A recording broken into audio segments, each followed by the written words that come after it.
اور یہ وہ مبارک مہینہ ہے جس میں انوار اترتے ہیں۔ ام المومنین سیدہ عائشہ رضی اللہ تعالی عنہا فرماتی ہیں کہ حضور علیہ السلام کو رمضان المبارک کے بعد سب سے زیادہ روزے شعبان المعظم میں رکھتے ہوئے دیکھا ہے۔ ماہ شعبان میں رمضان المبارک کا شدت سے انتظار کرنا، اس کی ہمیں ترغیب دی گئی ہے، بلکہ رجب کا چاند طلوع ہوتے ہی یہ دعا مانگا کرتے تھے میرے اور آپ کے آقا و مولا کہ اللہ ہمیں شعبان تک اور پھر رمضان المبارک تک پہنچا دے۔ اس مہینے کا آنے والے موسم نور کا استقبال کرنا، اس کے شوق میں بے تابیوں کا اظہار کرنا، یہ اللہ جل شانہ کے ساتھ محبت کی علامت ہے۔ شعبان المعظم کے دن گن گن کے گزارے جائیں کہ اتنے دن رہ گئے ہیں رمضان المبارک میں، اب اتنے دن رہ گئے ہیں رمضان المبارک میں۔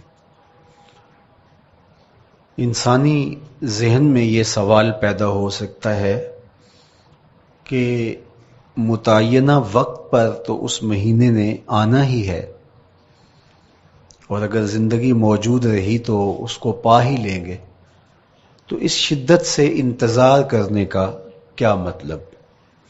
تو اس کا جواب یہ ہے، بیرون ملک سے کسی کے بزرگ نے، والد نے یا کسی کے بیٹے نے آنا ہو تو وہ 2 ماہ قبل ہی آنکھیں فرش راہ کیے ہوتے ہیں اور گن گن کے دن گزار رہے ہوتے ہیں، اور جو ہی لمحے قریب آتے ہیں تو پھر گھڑیاں اور ساعتیں بھی گنی جاتی ہیں۔ بار بار گھڑی دیکھتے ہیں، ابھی تک پہنچے نہیں، جبکہ یہ طے ہے کہ 5:02 پہ فلائٹ اترے گی۔ تو بار بار گھڑی دیکھنے کا مطلب لاہور سے 2 گھنٹے یہاں گجرانوالہ میں پہنچتے ہوئے لگیں گے، لیکن ہر 10 منٹ کے بعد کہ ذرا پتہ کرو کہاں تک پہنچے ہیں۔ کیا مطلب اس کا؟ مطلب اس کا یہ ہے کہ جب سینے میں کسی کا انتظار رکھا ہوا ہو تو پھر بے تابیاں، بے چینیاں، اضطراب موجود ہوتا ہے۔ ہم دنیا کے لوگوں کے ساتھ جو ربط و رشتہ رکھتے ہیں اس کے مطابق ان کا انتظار ہوتا ہے۔ کچھ آنے والے ایسے بھی ہوتے ہیں جنہوں نے ہمیں بتایا ہوتا ہے کہ فلاں دن ہم پہنچیں گے، اور وہ دروازے پہ دستک دے رہے ہوتے ہیں اور ہم سو کے اٹھ رہے ہوتے ہیں، اور اچانک جب پتہ چلتا ہے کہ فلاں باہر دروازے پہ دستک دے رہے ہیں تو ہم استقبال تو کر رہے ہوتے ہیں، لیکن ہمارے ذہن میں یہ بھی ہوتا ہے وہ میں بھول گیا، تو اب تو یہ کام بھی میرے ذمے ہے، تو مجھے یاد آ گیا ہوتا۔ تو جن لوگوں کے لیے دل میں محبتوں کی جگہ ہو تو ان کے لیے پھر سارے کام مؤخر کر کے ان کے استقبال کیے جاتے ہیں۔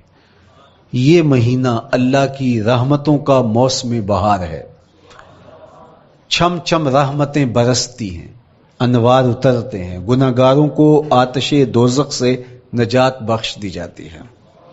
تو اس کا استقبال کرنا، اس کے لیے انتظار کرنا، گن گن کے دن گزارنا، لمحے اور ساعتیں بسر کرتے ہوئے بار بار ماہ سیام کا ذکر کرنا، اس مہینے کے ساتھ محبت کی دلیل ہے، اور اس مہینے کے ساتھ محبت اللہ سے محبت کی دلیل ہے۔ اس لیے اس مہینے کا استقبال کرنا، اس کے لیے تیاری کرنا، اپنے گھر کو صاف کرنا، اس کے لیے اپنی اولاد کے دل میں شوق پیدا کرنا اور ماحول پہلے پیدا کرنے کی کوشش کرنا، تاکہ جو ہی یہ ماہ جلوہ گر ہو تو روزہ رکھنے کا مزاج پیدا ہو چکا ہو، تلاوت کلام مجید کا مزاج پیدا ہو چکا ہو، دیگر نوافل اور اچھے اعمال بجا لانے کی عادت پڑ چکی ہو۔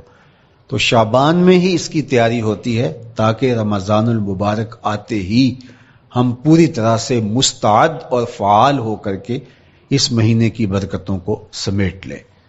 اللہ کے محبوب علیہ السلام نے ارشاد فرمایا کہ جب ماہ سیام آتا ہے فتحت ابواب الجنہ، تو جنت کے 8 دروازے کھول دیے جاتے ہیں۔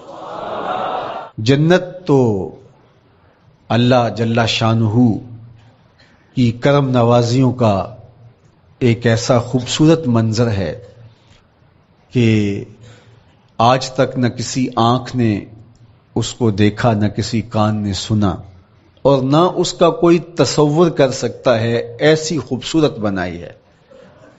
وہاں کی ہوائیں جب چلتی ہیں تو گرد نہیں اڑتا، کستوری اڑتی ہے۔ وہاں دودھ کی، شہد کی، مائے معین، کوثر، سلسبیل کی نہریں بہتی ہیں، موتی زمرد کے محلات بنے ہوئے ہیں۔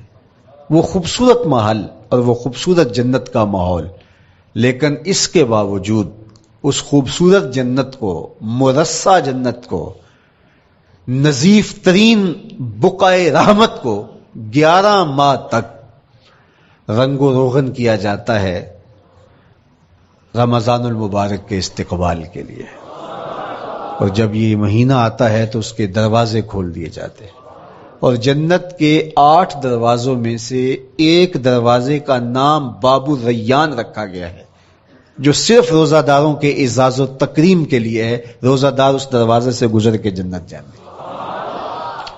تو آپ اندازہ کیجئے کہ اللہ نے اس ماہ مبارک کو کیا عزت دی ہے، کیا پروٹوکول دیا ہے، کیا تکریم بخشی ہے کہ نبیوں کا امام، امام المرسلین، خاتم الانبیاء، محبوب خدا اس مہینے کے لیے منتظر رہتے کہ یہ مہینہ آنے والا ہے، یہ مہینہ آنے والا ہے۔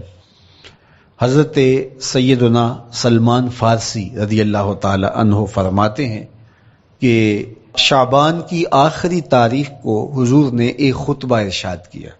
بعض علماء نے کہا کہ یہ شعبان کا آخری جمعہ تھا، یا ہو سکتا ہے کہ آخری جمعہ 29 شعبان کو ہی ہو۔